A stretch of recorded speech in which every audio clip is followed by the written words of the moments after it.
Everybody we run into has been touched. 20 years ago this week, Hurricane Katrina killed nearly 2,000 people and displaced more than 1 million. It was so much bigger than anything else we'd dealt with.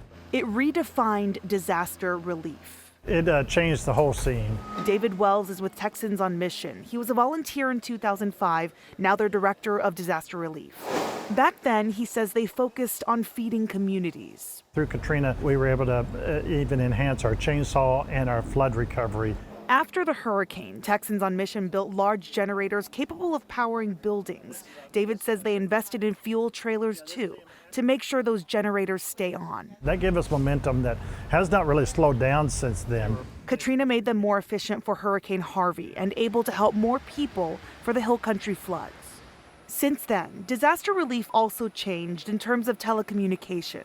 It's astonishing to me. Kelly Morrison is the Network Disaster Recovery Public Information Officer at AT&T. That was the first major hurricane I'd responded for.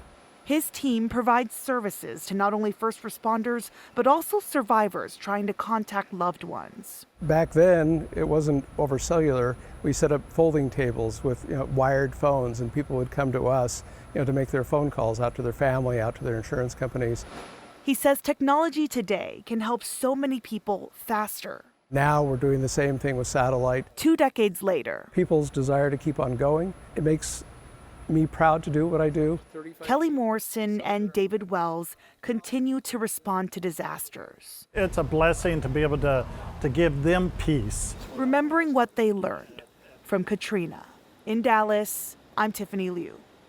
We'll bring you complete coverage on the anniversary of Hurricane Katrina, including a look back every night this week on WFAA+.